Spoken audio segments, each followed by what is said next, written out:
The fastest way to underestimate a man is to judge the dirt on his boots instead of the character in his heart. Daniel Carter eased his aging pickup truck into the visitor parking lot just as the morning sun reflected off the towering glass headquarters of Collins Defense Industries.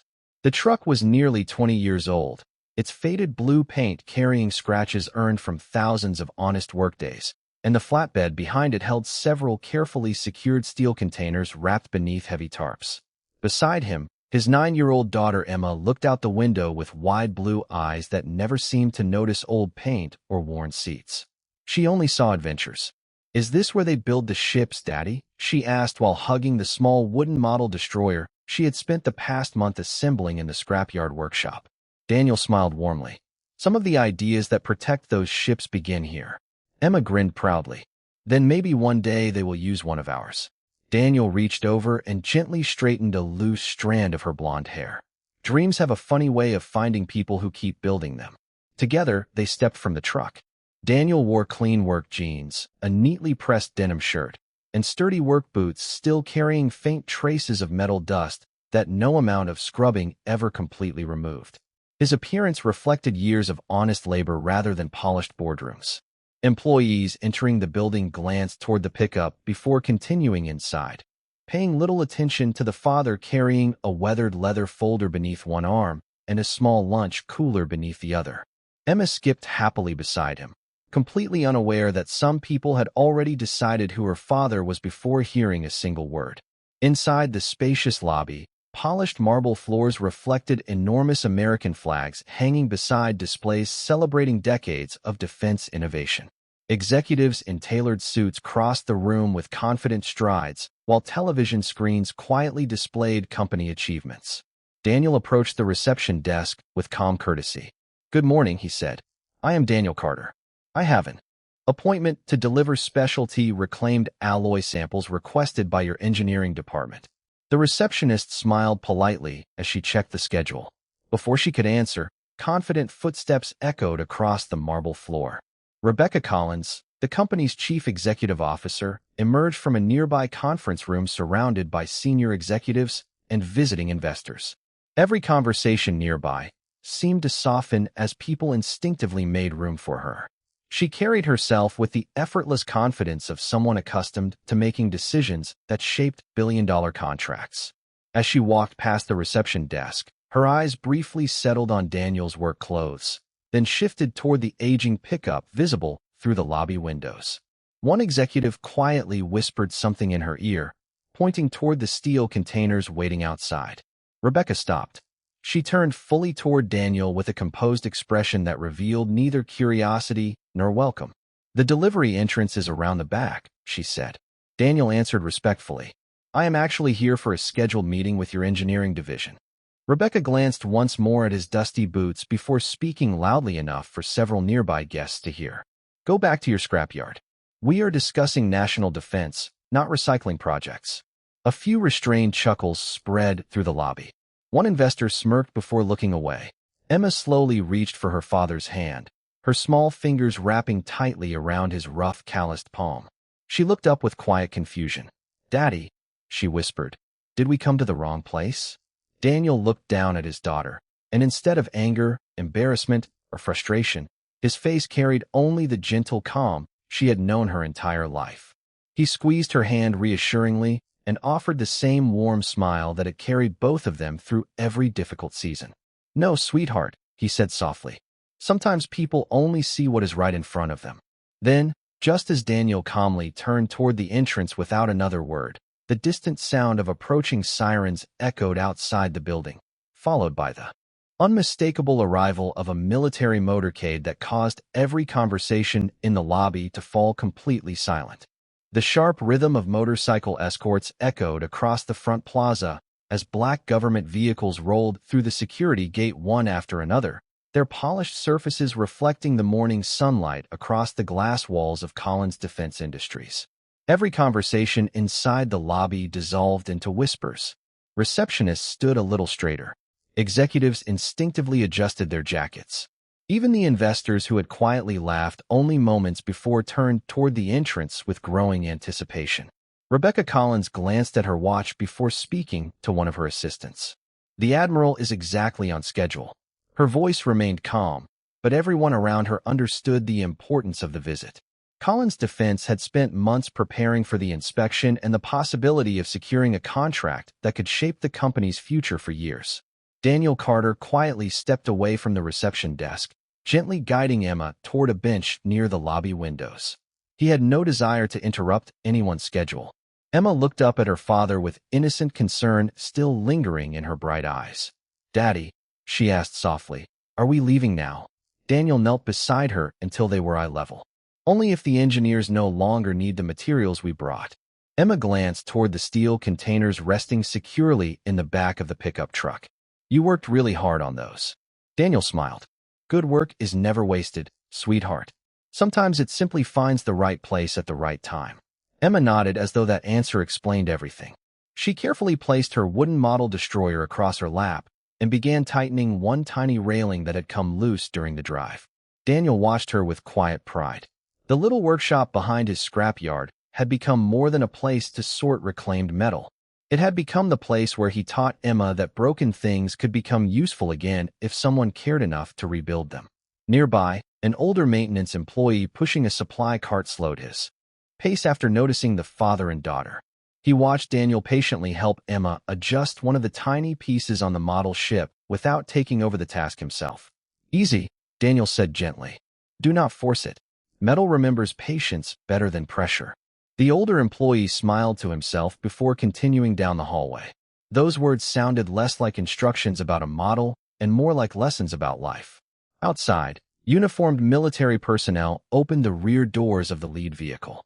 Security officers immediately positioned themselves with practiced precision while photographers prepared for the official greeting. Rebecca stepped toward the entrance, surrounded by members of her executive team. She never looked back toward Daniel. In her mind, the visitor from the scrap yard had already become an unimportant interruption to a much larger day. Daniel seemed perfectly content with that. He reached into his lunch cooler and handed Emma a small apple. "Fuel for future engineers," he joked. Emma laughed. "Can engineers eat cookies too?" "Only after apples." She pretended to sigh dramatically before taking a bite.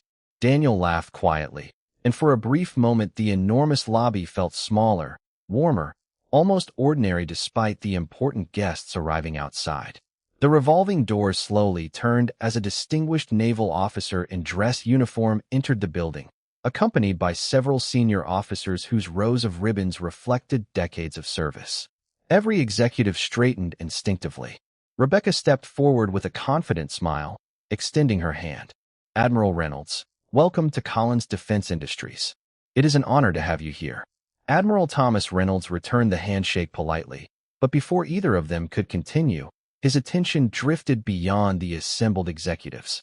His eyes settled across the lobby, where a little girl was proudly showing her father a carefully repaired model destroyer. The Admiral stopped walking. His expression changed from formal professionalism to genuine surprise. Without another word, he stepped away from the welcoming committee entirely and began walking directly toward the quiet man, standing beside the lobby window, leaving an entire room of executives exchanging bewildered glances as silence slowly spread through the building. Admiral Thomas Reynolds ignored the carefully rehearsed welcome waiting behind him and continued walking across the marble floor with steady, purposeful steps. Every polished shoe in the lobby seemed to stop moving at once. Rebecca Collins remained standing beside the entrance with her hands still half extended, unable to understand why one of the most respected officers in the United States Navy had suddenly abandoned the official greeting. Daniel Carter looked up only when he noticed the reflection of the dress uniform approaching through the lobby windows. For a brief moment, surprise crossed his face, followed almost immediately by the familiar calm that had carried him through years of unexpected moments. Emma looked from the Admiral to her father with wide, curious eyes. "Daddy," she whispered, "is he coming to talk to us?" Daniel smiled gently. "It certainly looks that way." Admiral Reynolds stopped only a few feet away. For several quiet seconds, he simply looked at Daniel with an expression that carried both respect and relief. Then a warm smile slowly appeared across his face. "Daniel Carter," he said in a voice that echoed naturally through the suddenly silent lobby. I have been trying to track you down for nearly 3 years. Daniel chuckled softly before extending his hand. You finally found the right scrapyard. The Admiral accepted the handshake with both hands instead of one, a gesture so genuine that several executives exchanged puzzled glances. I should have known that was where you would be, he replied warmly. You always did have a talent for turning forgotten things into something valuable. Rebecca watched the exchange in complete disbelief. This was not the polite greeting reserved for an ordinary supplier. This was the kind of respect earned over years, perhaps decades. One of the visiting investors quietly leaned toward another executive and whispered, "Who exactly is that man?" No one had an answer. Emma looked proudly at the Admiral and held up her wooden model destroyer. My daddy. Help me build this. Admiral Reynolds accepted the little model as though it were a priceless artifact. He examined every carefully fitted piece before smiling at Emma. Then you have the best teacher anyone could ask for. Emma beamed. Daddy says metal remembers patience. The Admiral laughed softly. That sounds exactly like him. He handed the model back with great care, then turned once more toward Daniel. I never forgot that lesson either. Rebecca slowly approached them, her confidence replaced by genuine curiosity. Admiral Reynolds, she began politely. I was not aware that you and Mr. Carter knew each other. The Admiral looked toward her with calm surprise. Knew each other? He smiled. Miss Collins, there was a time when I would not approve a critical engineering review until Daniel had looked at it first. The silence inside the lobby deepened. Daniel immediately shook his head with quiet humility. That gives me far too much credit. No, the Admiral answered firmly but kindly. It gives you exactly the credit you always refuse to take. Daniel lowered his eyes for a moment, clearly uncomfortable being the center of attention. There were a lot of talented people involved. There certainly were, the Admiral agreed. But only one of them consistently walked away before anyone could thank him. Rebecca felt the weight of her own words from only minutes earlier settle heavily in her mind. She remembered dismissing the quiet father because of dusty boots and an aging pickup truck. Now she stood watching one of the nation's highest-ranking naval officers greet that same man not with authority, but with unmistakable admiration. Around them, employees who had barely noticed Daniel when he entered the building now watched him with entirely different eyes. Yet Daniel himself had not changed in the slightest. He still stood with the same humble posture, one hand resting gently on his daughter's shoulder, more interested in making sure Emma felt comfortable than in explaining who he was. And as Admiral Reynolds looked around the silent lobby, he smiled knowingly before saying the words that would leave everyone even more astonished. I suspect none of you have any idea what this father quietly walked away from so his little girl could grow up with him at home. The lobby remained completely silent after Admiral Thomas Reynolds spoke those unexpected words. Even the quiet hum of the building's air conditioning seemed to disappear beneath the weight of everyone's curiosity. Rebecca Collins looked from the Admiral to Daniel Carter, searching for an explanation that would somehow make sense of what she had just witnessed. Investors who had arrived expecting presentations about advanced defense technology now found themselves captivated by a man they had mistaken for an ordinary scrap yard owner only minutes earlier. Daniel shifted uncomfortably, gently resting his hand on Emma's shoulder. Admiral, he said with his usual calm smile, today is your day. You do not need to make me part of the schedule. The Admiral chuckled warmly. Daniel, after all these years, you still find a way to avoid attention. Daniel shrugged. Attention has never repaired anything. Work usually does. Emma looked proudly at her father, as though she had heard those words 100 times before. Admiral Reynolds nodded slowly. That has always been your philosophy. He turned toward the gathering of executives and visitors before speaking again. Many years ago, our engineering teams faced a serious challenge involving a specialized naval alloy. We had brilliant scientists, experienced officers, and talented contractors working around the clock. Yet progress continued to stall. He paused briefly before smiling toward Daniel. Then someone introduced us to a quiet engineer who looked beyond expensive solutions and simply asked better questions. Daniel lowered his eyes with obvious discomfort. There were many people involved. There certainly were, the Admiral agreed. But only one of them stayed through every night until the problem was solved without ever asking whose name would appear in the final report. Rebecca listened carefully, every sentence making her earlier judgment feel heavier. She remembered the dusty boots, the aging truck, and her own careless words spoken in front of employees and investors. None of those details reflected the man now standing quietly beside his daughter. One of the senior executives finally gathered enough courage to ask, "Mr. Carter, were you employed by the Navy?" Daniel answered politely, "No. I was an independent engineer working with several technical teams on specific material recovery projects." The Admiral smiled. He says it as though it were an ordinary consulting assignment. Several people laughed softly, but the Admiral's expression quickly became thoughtful again. What Daniel will never tell you is that his recommendations saved our team's years of research and millions of taxpayer dollars by finding new ways to reclaim strategic metals that everyone else believed had become unusable. Daniel immediately shook his head. "The teams accomplished that together." "Exactly," the Admiral replied. "You always say we instead of I." Emma tugged gently on her father's sleeve. "Daddy, is that why you always tell me nothing is ever really broken?" Daniel smiled down at her. "Sometimes things simply need another chance." The little girl hugged her wooden model destroyer closer to her chest, clearly believing every word. Around the lobby, several employees exchanged quiet glances. They had spent years passing people in work clothes without giving them a second thought. Now they found themselves wondering how many remarkable stories walked through those same doors unnoticed every single day. Rebecca slowly stepped closer until she stood only a few feet from Daniel. For the first time since they had met that morning, her voice carried no authority, only sincerity. "Mr. Carter," she said carefully, "I believe I owe you an apology." Daniel looked at her with the same calm expression he had worn from the beginning.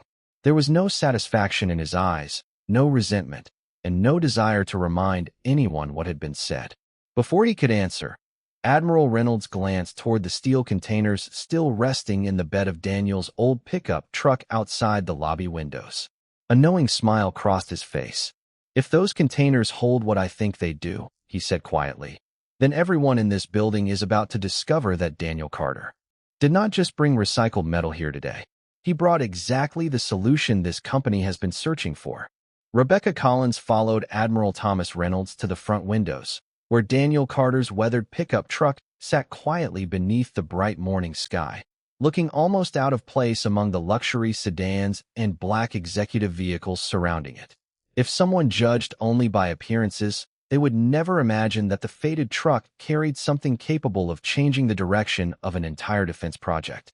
Daniel walked outside with Emma at his side, while several engineers hurried behind them, their curiosity replacing the confidence they had displayed only minutes before. Daniel lowered the tailgate and carefully folded back the heavy protective tarps. Inside were several neatly organized metal samples, each one labeled in careful handwriting rather than expensive printed tags. There were no flashy presentations, no polished display cases, and no marketing brochures. Only clean pieces of reclaimed alloy resting inside simple wooden crates that Daniel had built himself. One senior engineer leaned closer and quietly picked up a sample. His eyes widened almost immediately. "This density cannot be right," he murmured. Another engineer reached for a portable analyzer kept inside the building and returned moments later. As the instrument completed its scan, everyone waited in complete silence. The screen displayed numbers that caused both engineers to stare at each other in disbelief. "Impossible," one whispered. "The purity level is higher than most newly manufactured stock." Daniel remained perfectly calm. "The material came from retired naval equipment scheduled for disposal many years ago. Most people melted everything together. I separated every component individually before rebuilding the alloy." Rebecca looked at him with growing astonishment. "How long did that take?" Daniel smiled modestly. "Several evenings after work." Emma helped organize the inventory. Emma proudly raised her hand. "I made the labels." Several people laughed softly, but this time the laughter carried admiration instead of judgment. Admiral Reynolds picked up one of the samples and turned it beneath the sunlight. "This is exactly what I hoped you had been working on." Daniel nodded. "I was not certain your team still needed it." Rebecca looked confused. "Our research division has spent almost 2 years trying to develop a cost-effective recovery process for this exact alloy." Daniel answered quietly, "I know. That is why I requested today's meeting." Those words settled over the group with unexpected weight. Rebecca slowly remembered the appointment listed on the reception schedule that morning, the meeting she had dismissed before allowing her engineers to see what Daniel had actually brought. One of the younger engineers stepped forward with genuine excitement. "Mr. Carter, would you mind explaining your separation process?" Daniel smiled. "Of course not. Knowledge becomes more valuable when it is shared." The engineers immediately gathered around him, asking thoughtful questions while Daniel answered each one with remarkable patience. He never tried to impress anyone with technical language beyond what was necessary. Instead, he explained difficult concepts the same gentle way he explained things to Emma, making every answer clear, practical, and easy to understand. Rebecca quietly observed the scene unfolding before her. The father she had dismissed was now teaching some of her brightest engineers with humility instead of pride. Emma stood nearby, watching her father with complete confidence, never surprised that others were finally recognizing the man she had always known. Admiral Reynolds folded his arms and smiled. "This is why I kept looking for him," he said softly. "Not because he knows the answers, but because he never believes they belong only to him." Rebecca lowered her eyes for a brief moment, realizing that the greatest resource standing on her property that morning had never been inside her laboratories. It had arrived in an old pickup truck driven by a father whose greatest achievement was not hidden inside those wooden crates, but standing quietly beside him, holding a small wooden destroyer with a smile that reflected everything her father had taught her about dignity. As the engineers continued examining the reclaimed alloy samples, Daniel Carter answered every question with the quiet patience of a teacher instead of the confidence of someone seeking recognition. He listened as carefully as he spoke, occasionally nodding when a younger engineer suggested an alternative approach.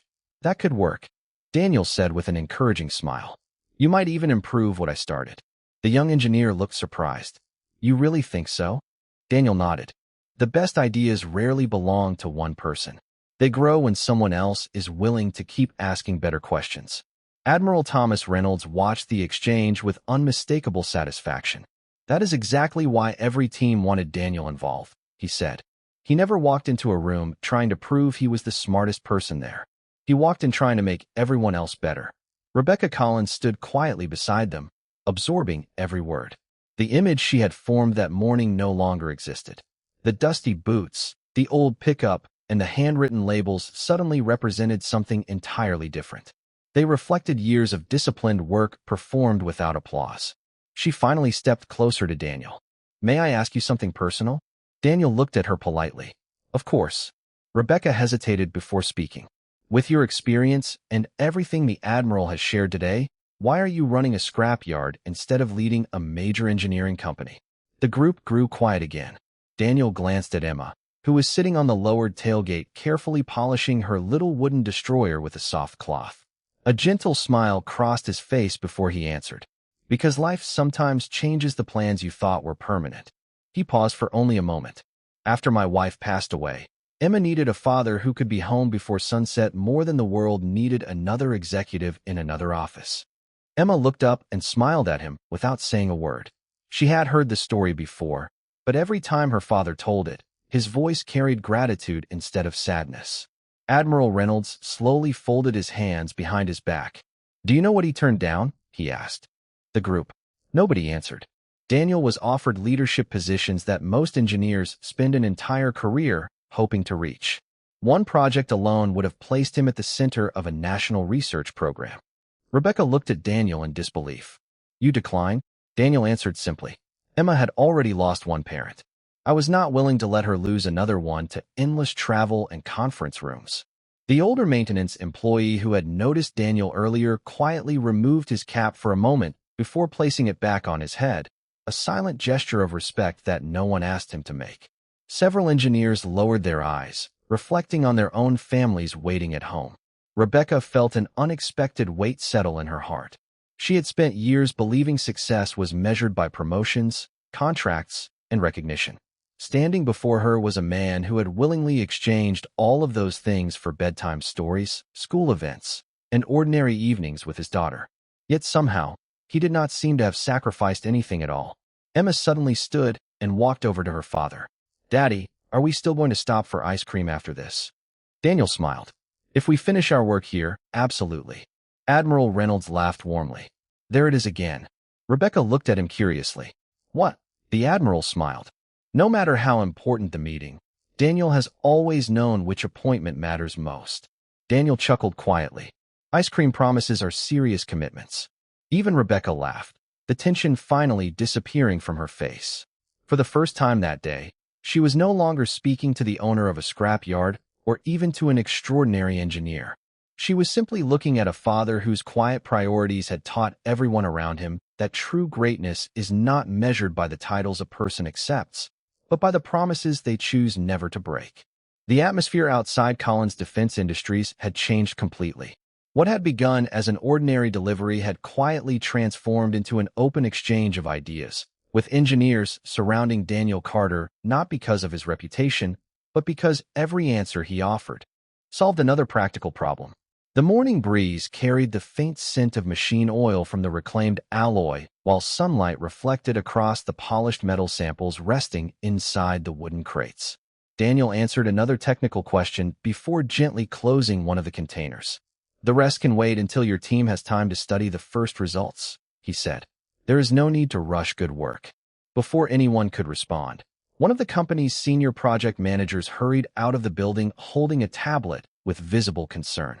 Miss Collins, he said, trying to remain composed. The laboratory just completed another verification on batch 27. Rebecca accepted the tablet and quickly reviewed the report. Her expression shifted almost immediately. That cannot be correct. She handed the screen to one of her lead engineers. The engineer frowned.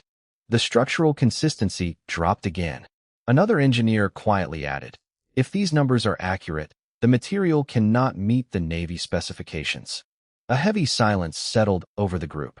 Months of development suddenly appeared to be slipping away. Rebecca looked toward her engineering staff. Does anyone understand why this keeps happening? Several people exchanged uncertain glances, but no immediate answer came. Daniel remained silent. He had no intention of interrupting unless someone asked. Admiral Thomas Reynolds noticed him standing quietly beside Emma and smiled knowingly. Daniel, he said gently, would you mind taking a look? Daniel hesitated.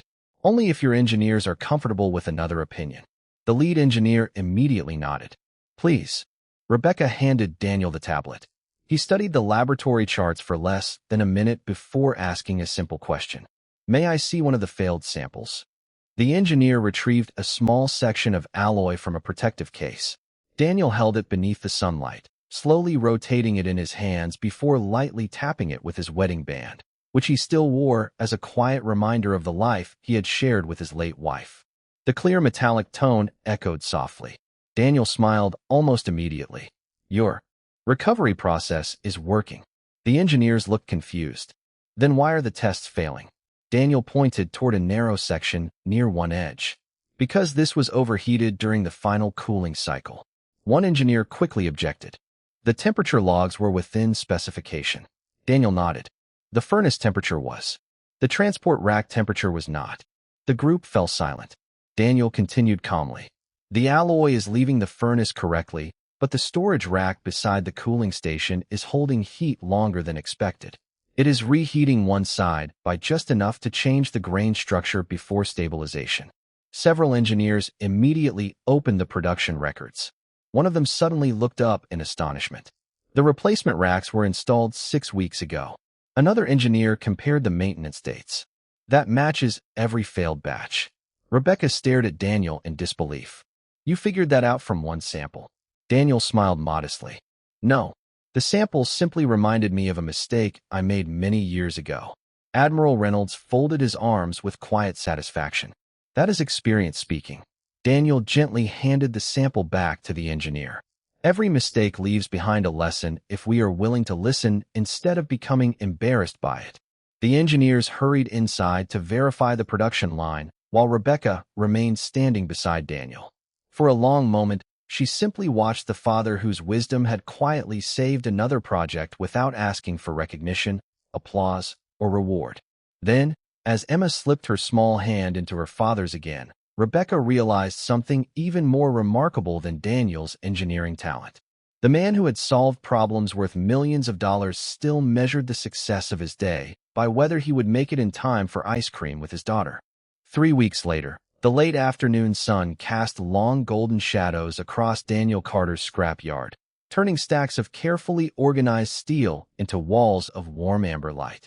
The steady sound of sorting equipment mixed with birds singing from the trees beyond the fence, creating the peaceful rhythm that had become home for Daniel and Emma. Instead of polished marble floors and executive offices, there were wooden workbenches, labeled storage shelves, and half-finished projects waiting patiently for another pair of hands. Emma sat beneath the shade of an old maple tree, carefully painting the tiny American flag on the wooden destroyer she had nearly finished, occasionally looking toward her father with quiet pride. Daniel was explaining basic metal identification to 2 local high school students who volunteered after classes. "Every piece has a story," he said while handing one student a small section of aluminum. "If you learn where it came from, you will know what it can become." The students listened carefully, surprised that something as ordinary as scrap metal could carry lessons about patience, responsibility, and hope. Suddenly, the sound of tires rolling across the gravel driveway interrupted the afternoon calm. A black sedan entered slowly before coming to a gentle stop near the workshop. Emma looked up first. "Daddy, we have visitors." Daniel wiped his hands with a clean shop towel before walking toward the vehicle. Rebecca Collins stepped out alone, dressed far more simply than she had been on the day they first met. There were no assistants, no photographers, and no executives following behind her. She carried only a small leather folder and a quiet expression that reflected days of careful thought. Daniel greeted her with the same warm courtesy he offered everyone. "Good afternoon, Miss Collins." Rebecca smiled gently. "Please call me Rebecca." Daniel nodded politely. "Welcome." For a moment, neither of them spoke. The breeze carried the familiar scent of cut grass and clean steel while Emma continued painting nearby, pretending not to listen even though her curious ears caught every word. Rebecca finally looked around the yard. She noticed neat rows of reclaimed materials, shelves filled with educational models, and a small classroom corner where handwritten diagrams covered a whiteboard. "This is not what I expected," she admitted quietly. Daniel smiled. "Most people expect piles of junk." Rebecca slowly shook her head. "I expected a business." She looked toward the students, carefully measuring metal samples with Daniel's old tools. "Instead, I found a place where people learn." Daniel glanced toward the teenagers. "Someone invested time in me years ago. I figured the best way to thank them was to keep investing in others." Rebecca lowered her eyes before taking a slow breath. "Daniel, I did not come here to discuss contracts." She paused. "I came because I owe you something much more important." Daniel remained silent, allowing her the space to speak without interruption. Rebecca looked directly into his eyes. "The first time I saw you, I judged your appearance instead of your character. I looked at your truck, your clothes, and your profession, and I decided who you were before I ever asked your name. That was wrong." Daniel listened without changing his gentle expression. There was no trace of triumph in his face, only quiet understanding. Rebecca continued, her voice softer now. "I have replayed that moment every day since then, and I realized something. The greatest mistake I made was not underestimating an engineer. It was failing to recognize an honorable father standing right in front of me." Emma quietly looked up from her painting, smiling as she watched her father. Daniel nodded thoughtfully before answering. "We all make quick judgments sometimes. What matters is whether we are willing to learn from them." Rebecca smiled with visible relief. "Thank you for giving me that chance." Daniel extended his hand warmly. "Second chances have always been my favorite kind." As they shook hands beneath the quiet afternoon sky, the students returned to their lessons. Emma carefully finished painting the final white star on her tiny flag, and for the first time since they had met, Rebecca understood that true dignity never demanded an apology. It simply waited patiently until another heart was ready to offer one. 1 month later, the main auditorium at Collins Defense Industries welcomed engineers, military leaders, educators, and community partners from across the region. Bright morning lights streamed through the tall windows, illuminating the American flag standing quietly beside the stage. There were no banners celebrating one individual and no oversized portraits of company executives. Instead, a single message appeared on the large screen behind the podium. It read, building stronger futures together. Rebecca Collins stood backstage holding a small note card she had rewritten several times. She looked toward Admiral Thomas Reynolds, who smiled reassuringly. "You already know what needs to be said," he told her. "Just speak from the same place where your apology came from." Rebecca nodded. "I intend to." Near the front row, Daniel Carter sat beside Emma, who wore her favorite blue dress and proudly held the finished wooden destroyer across her lap. Daniel had almost declined the invitation, believing the recognition belonged to the engineering teams instead of himself, but Emma had quietly reminded him that accepting gratitude could also be an act of kindness. The audience settled into silence as Rebecca stepped onto the stage. She welcomed everyone before taking a slow breath. "Today we celebrate innovation," she began. "But innovation does not begin with machines. It begins with character." She paused, looking directly toward Daniel. "A month ago, I believed leadership could be recognized by polished shoes, impressive offices, and expensive titles. I was wrong." The room became completely still. I met a father whose work clothes carried honest dust, whose truck carried remarkable ideas, and whose heart carried more humility than anyone I had ever known.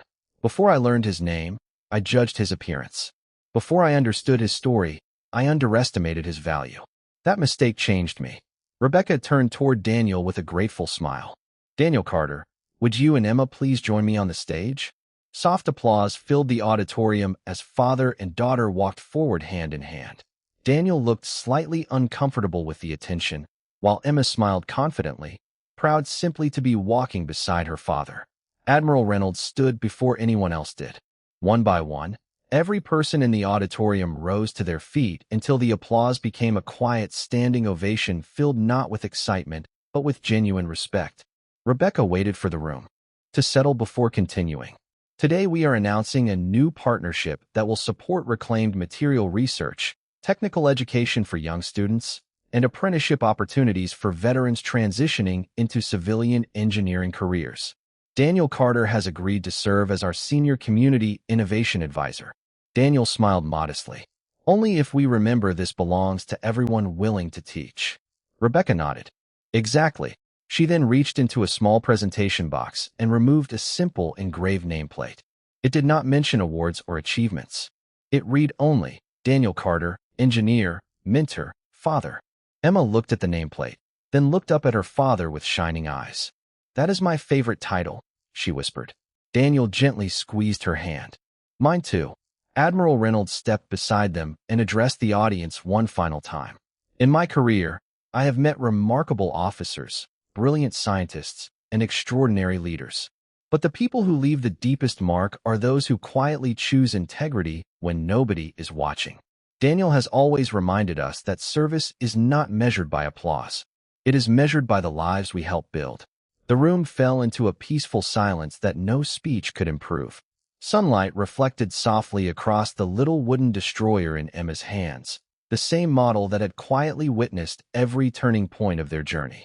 Daniel looked across the audience, then down at his daughter, realizing that the greatest legacy he would ever leave was not hidden inside reclaimed metal or engineering designs. It lived in the values she carried forward every single day. And in that quiet moment, everyone understood that dignity never needed to raise its voice, because true respect always arrived when character finally spoke for itself.